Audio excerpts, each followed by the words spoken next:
I'm Peachcurls and you are watching the Jam interview. It's your boy Peachcurls. You're watching, you're tapped in, you're tuned in.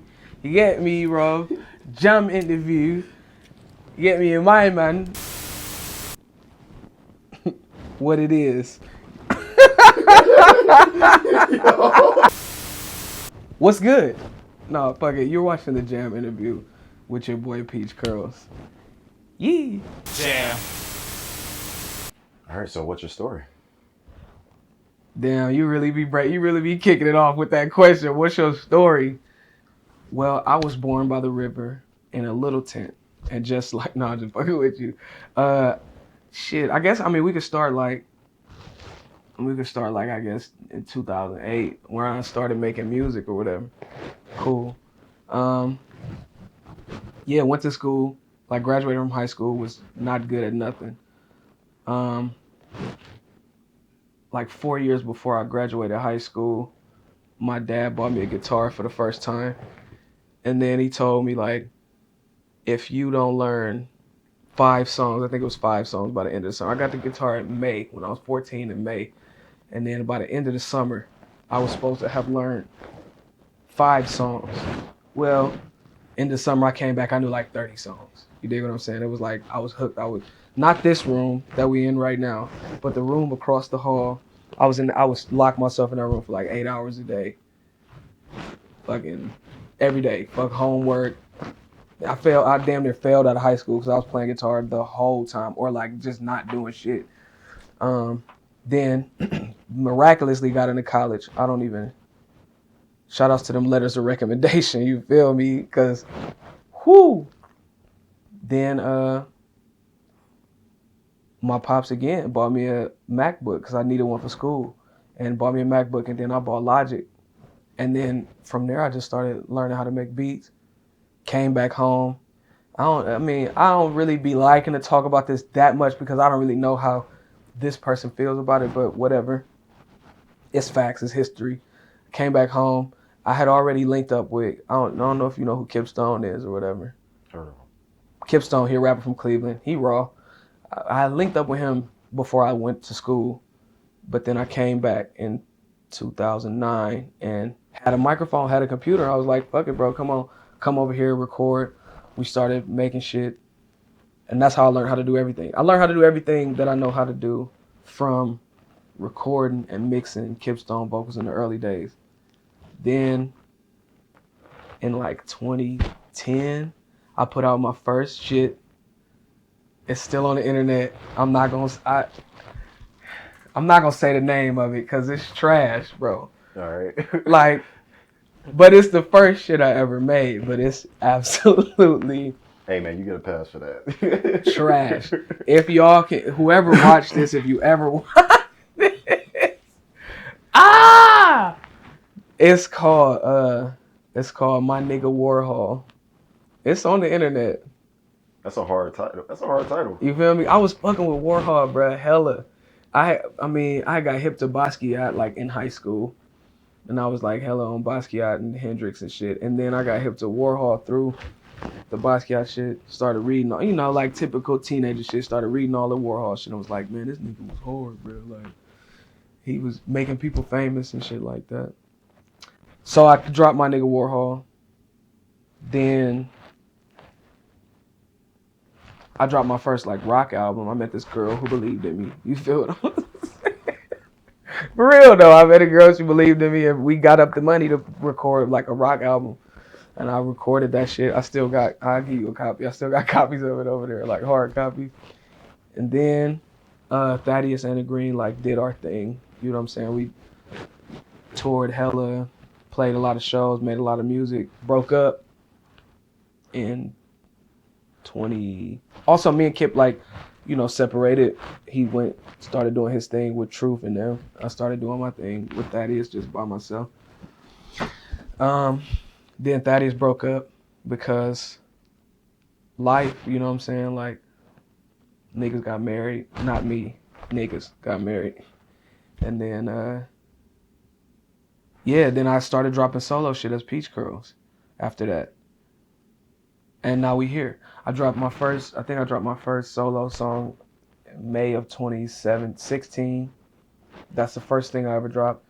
And then everything else I've been putting out since then. And now we here. Hell yeah. Hell yeah. I was going to ask you about what happened to Thaddeus Anna Greene, but I mean, so we can skip that. We ain't gotta skip. I mean, like it's like what happens to bands. You start a band with people, especially in Ohio. We don't got a lot of infrastructure for like. I mean, it's changing now, but we didn't have back then. From 2011 to now, or 2016, we didn't have a lot of infrastructure for bands. It wasn't a lot of. I mean, we played the first Bright Winter Fest ever. I think we also played the first Ingenuity Fest ever. Like, not shit that's like institutions now was just starting out back then. And so it was easy to get discouraged because people wasn't really like fucking with your shit like that.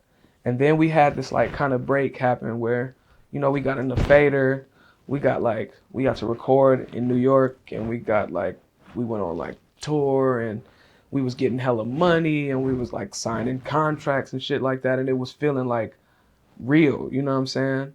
And then somewhere in that, the people that was getting us all of these opportunities, they got like laid off. You know what I'm saying? And so when they got laid off, everything got restructured, and we kind of got ignored to the point where we like what we was doing was just like dissolved. So everybody else in the group said, fuck it.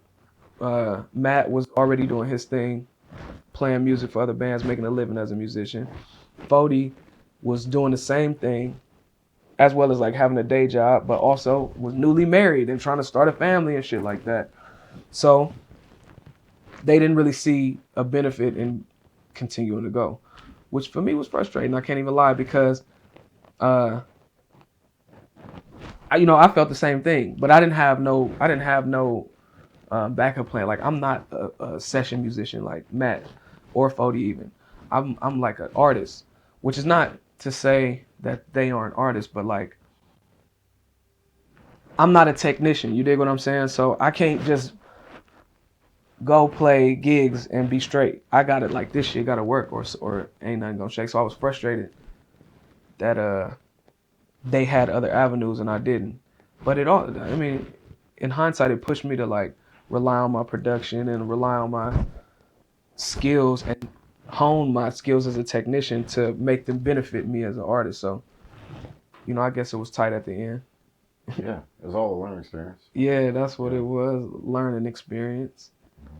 You feel me? Life is a learning experience. For sure. Hashtag. Put that on the. That's a headline. No, I'm just fucking with you. What was your experience like during your residency in Sweden? That was crazy, because honestly, I didn't even. Shit be happening to me, and I could not have pictured it happen. So that came about so randomly. I just randomly met. Me and my cousin went to like a party in Manhattan at this club called the Delancey, and it was like a reggae thing. We upstairs, it's whack as fuck upstairs. So we're like, all right, we just about to bounce. On our way out, we seen like some cute girls go downstairs. We was like, oh, what's going on downstairs? We go downstairs, it's like dance hall, reggaeton. Not reggaeton, I'm sorry, reggae, dance hall shit. Go down there, everybody in there is like, not the demographic you think would be listening to reggae. Basically, me and my cousin stood out. He was tall, he got all these big ass dreads. I got these big ass dreads. We coming through, we like dancing and shit. And I look across the room and I'm like, holy shit, I think that's Little Dragon over there. And it was, you feel me? And by the end of the night, we all ended up like dancing together and kicking it. And then we left out, went upstairs, we linked with them, talking with them, exchanging numbers because they wanted to keep kicking it. But I didn't want to seem thirsty, which is, in hindsight. I know, but you gotta right. Like get yours in, basically, Yeah, and I just didn't want to seem like that dude that like met Lil Dragon and was like trying to kick it with him the whole night and shit. So in hindsight, that shit's whack. Fuck that shit. If you meet somebody that's down to kick it, fucking kick it. But we exchanged numbers with them, and like all it was like them and like some of their dancers. They had came over for this show at PS1, Mocha PS1. I think that's what it's called. And then I just stayed in touch with one of the dancers that tours with them. We became friends. Like a year goes by, and she just asked me one day, like, if you could come to Sweden and like perform at the studio. And this is like the same they all work in the same studio. It's like this tall studio called Stampen in Gothenburg, Sweden, where there's a dance studio at the bottom. I think it's like a recording studio in the middle and something else on top. And it's like where they all work and live out of, basically. She was like, you can come here. Would you come? I was like, yeah. So she did it. She made it happen. They paid for my travel there and back, all my travel while I was there, housing. Only thing I had to buy myself was food.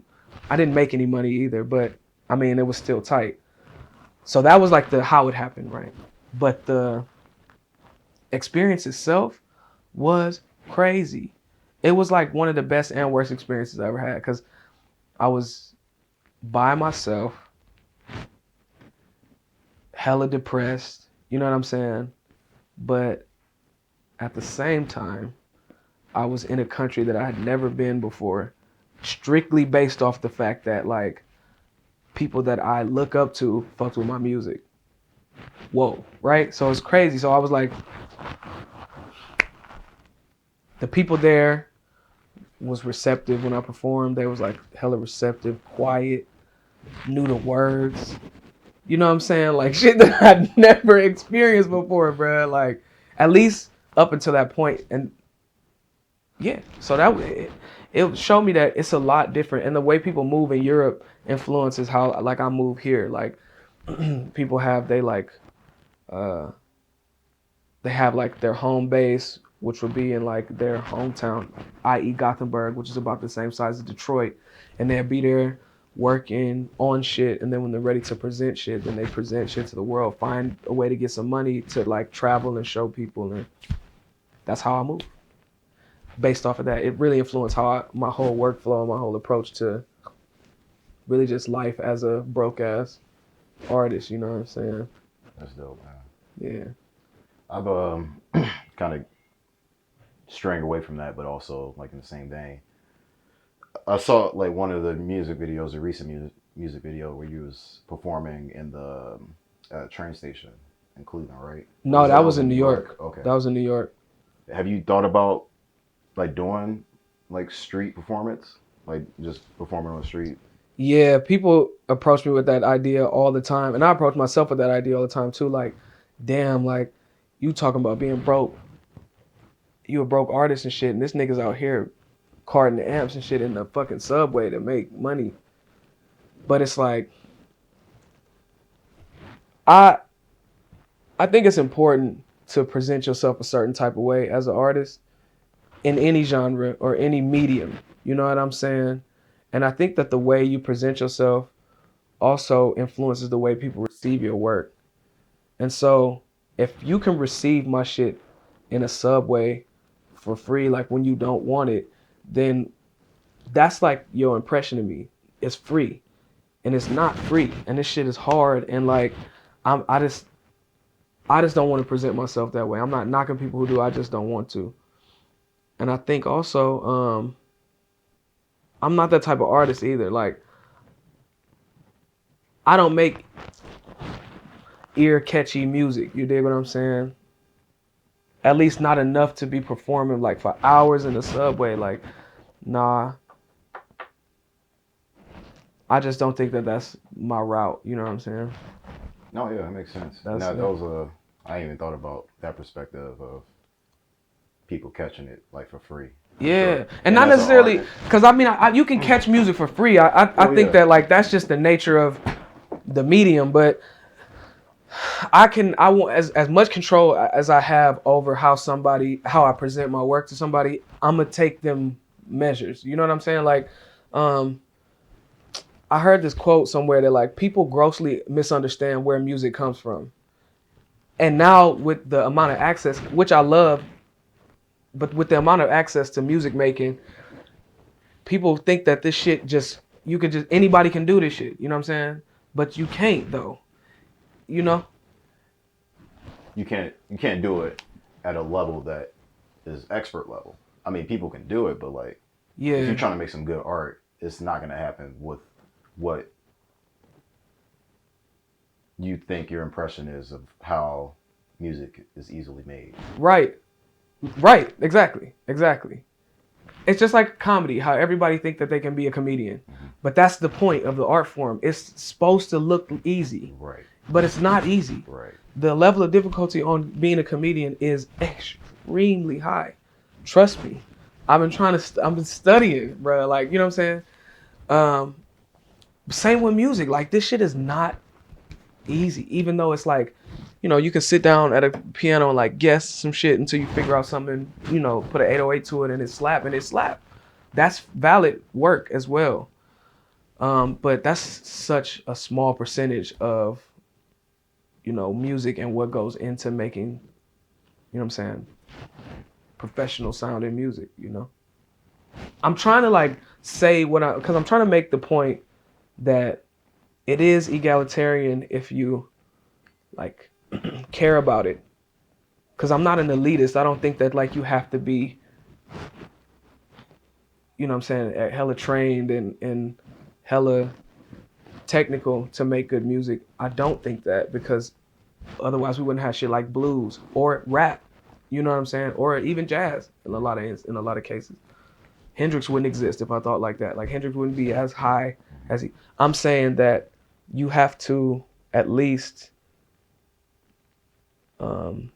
put forth at least a 100% effort to make good music. I guess maybe I'm losing my point. What am I trying to say? I think I'm just trying to say that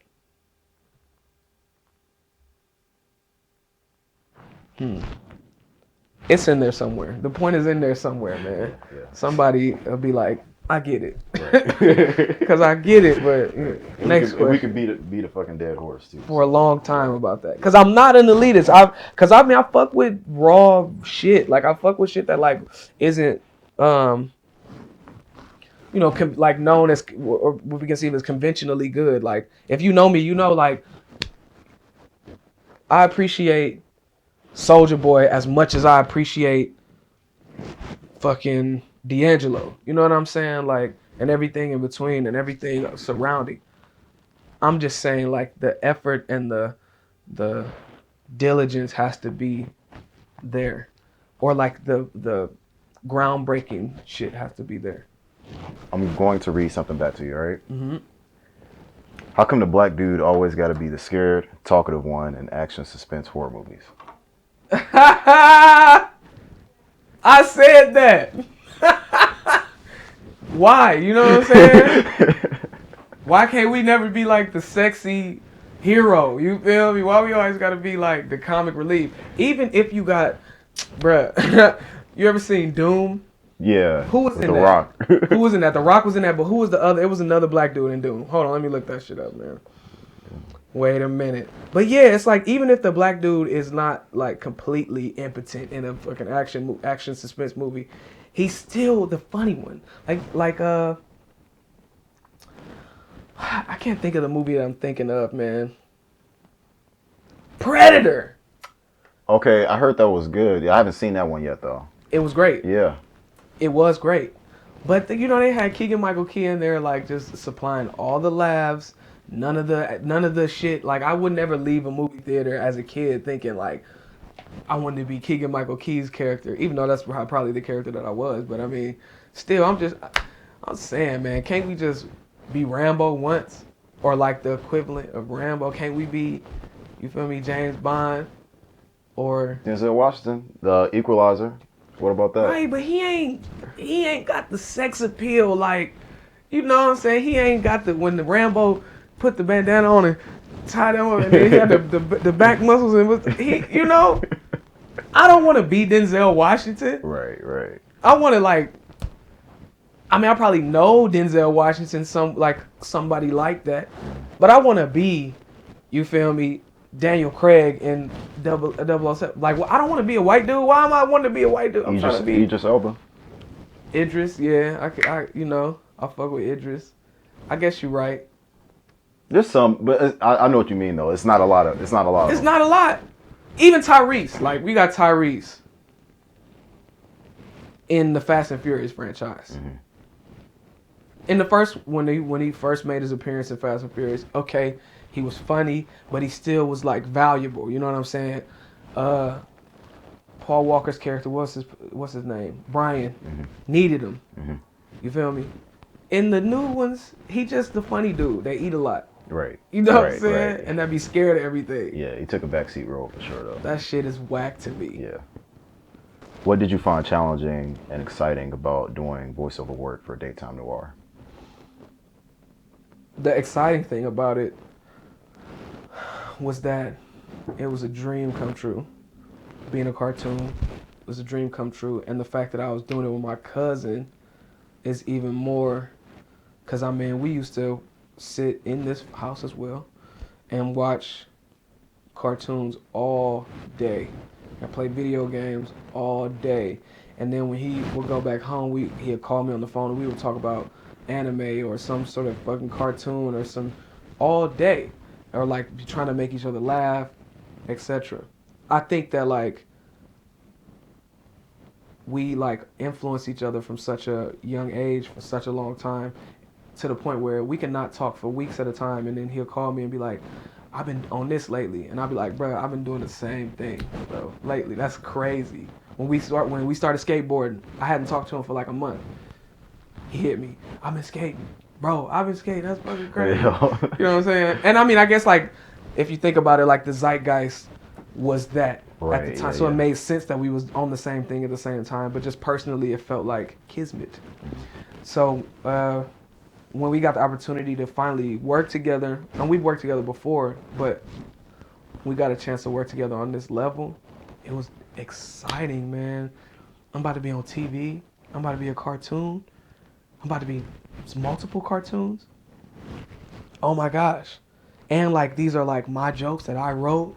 These are like, this is crazy. This is a dream. This is like, this doesn't happen. You know what I'm saying? I mean, Fairly Odd Parents started out as a short like that. Ren and Stimpy, all the cartoons that we love started out as 11-minute shorts like the one we made. And so that was crazy. The challenging part about it was just being patient with the TV process. It's a long process. It's a lot of rewrites, a lot of redos. Also a big challenge was just like not taking it personally when somebody doesn't have the answers for you, like the answers that you necessarily need them to have. Because like, you know, you ask somebody like, well, you know, when is this about to happen? Well, we don't know. And then it's like, you fucking know, you just don't want to tell me. But they actually might not know. You know what I'm saying? So like, that was a huge challenge, like understanding that. And luckily I didn't externalize any of that, I don't think. But yeah. It was also a challenge because me and my cousin aren't in the same place at the same time. Like, I'm in New York, he's in LA. You feel me? I'm in LA, he's in Japan. I'm in Cleveland, he's in Indiana. Like, we're never in the same place. So it was hard to like, something might needed to be re-recorded, and then he'll email me and I won't get it till like 3 weeks later, and it's like, oh shit, okay. And now I'm spending the rest of the night like tracking vocals all night, because something I could have done 3 weeks ago, I fucked up, and vice versa. Like, he was supposed to send me like an edit so that I can whoop, and so that was a challenge too. But it turned out perfect. I wouldn't change anything about it. I just am excited for like what's next, what's bigger. But we got into Sundance with this, so who knows what's about to happen next? You know what I'm saying? Hell yeah, Yeah. man. Share the highs and lows of Mount Laurel Road. Bruh, wait, hold, first of all. What? Nah, though. Who told you? Who did you speak to, bruh? Like, Oh, I mean, we gotta know, right? whoa. Whoa, Jesus Christ.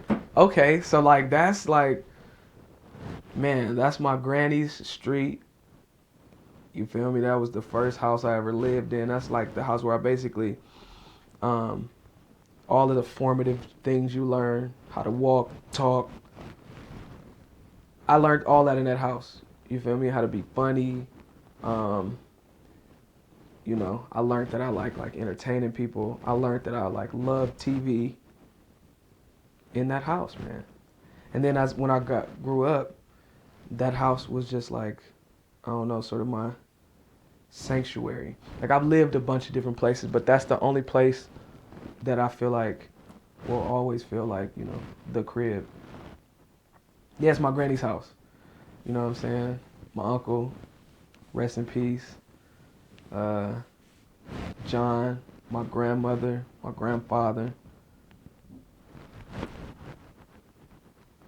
I could talk about that. I could talk about that shit forever, bro.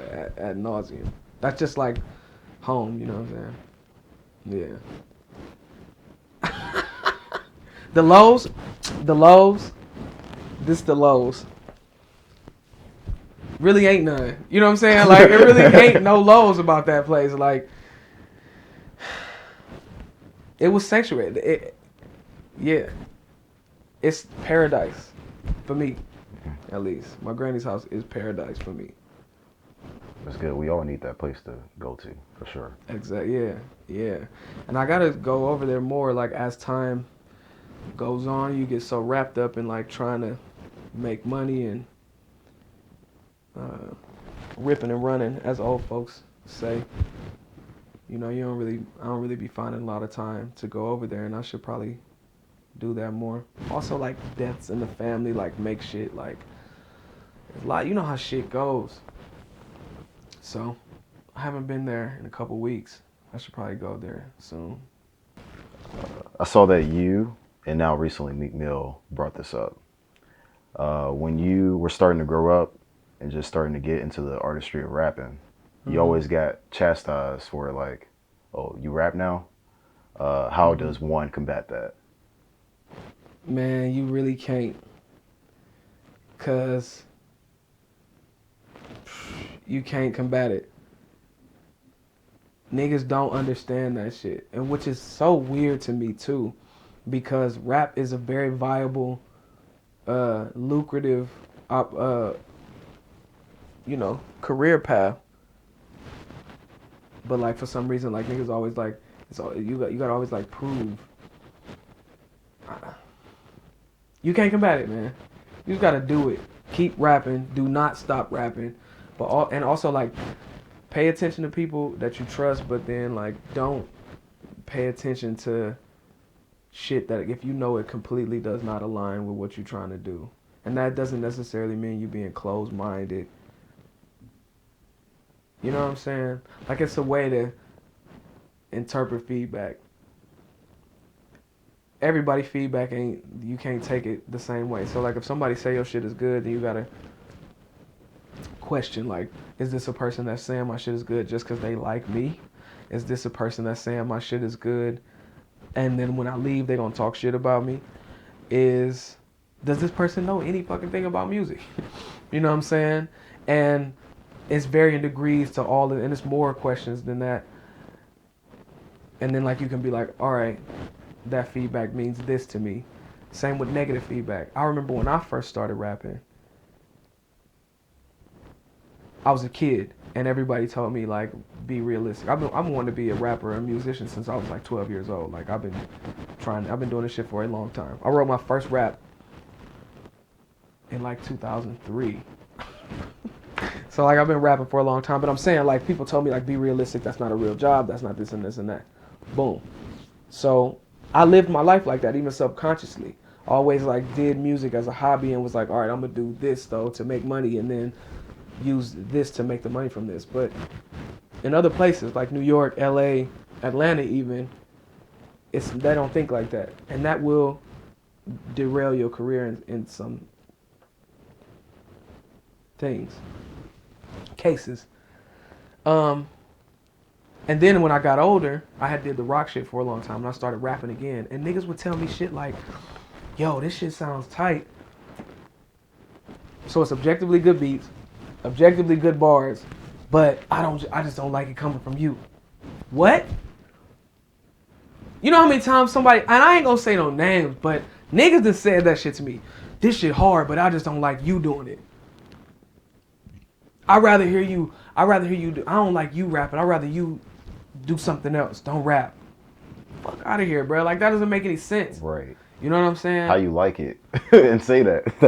It doesn't make. And that shit used to get to me. Then I went to another city, went to New York, and like niggas that didn't know me before, that just met me, heard my, and like they, you know what I'm saying? That's how I knew it was good too. Like people that didn't have no bias was like, oh yeah, this shit hard. You know. So to answer your question, the way you combat all of that, and Meek Mill's situation is also true for many other black people that want to do something other than like street shit. And I'm not knocking street shit because, you know, I got my cousins are street niggas, my dad is a street nigga. Like, you know what I'm saying? I get that lifestyle, I understand it. But it's other ways to live life. And corny street niggas, like weak niggas, will make you feel like if you not living your life that way, then you gay, lame, you want to be white, you soft, all of that shit, all of that stupid shit. But that's only corny niggas though. Like, yeah, like a OG would, if they see potential in you, they're gonna right. Make sure you stay away from the street life. Real street niggas are like, it's corny. Like people, that's the thing people don't understand about this. Like people, I don't mean it. This is tangential, but I mean we here. So, people have a monolithic idea of like what black people are, like, and it's either you one way or the other way, right? And even black people like subscribe to that shit, kinda corny ones. So people don't understand that in gangs, in the hood, I guess, and within black culture, it's corny motherfuckers that do all of that shit. It's corny gangsters, but they ain't no bitches though. They're still mob on your ass, but they corny and insecure and all that shit. Just like it's very confident, secure gangster niggas. It's, you know what I'm saying? All walks of life exist in all, right? Exactly. In gangs, it's nerds in gangs. Right. Yeah. You feel me? It's smart niggas, it's dumb niggas, it's talented niggas, it's lazy niggas. All of these people exist in all of these different enclaves of, you feel me, society. So what Meek Mill is talking about, and what a lot of niggas is talking about when they mention like the crabs in the bucket mentality within blacks, it's corny niggas that's doing that. Real niggas ain't doing that. You feel me? Like real niggas is like, bro, no, bro can rap, or bro can sing, or my nigga can dance, or whatever. And them the niggas that prosper, you know what I'm saying? That's all I gotta say about that. Stay away from corny niggas and don't be fooled.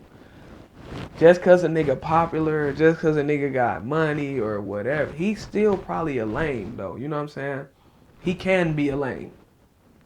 You feel me? A lot of niggas is lames. It's a lot of lames, man. Yeah. It is. Yeah. It is, man. It be making my skin crawl. Me and my sister talk about this shit all the time. Like, dude, are we seeing something that people not seeing? Like, this nigga's a lame. But hey, what can you do? Jam. Thank you for watching. Keep jamming.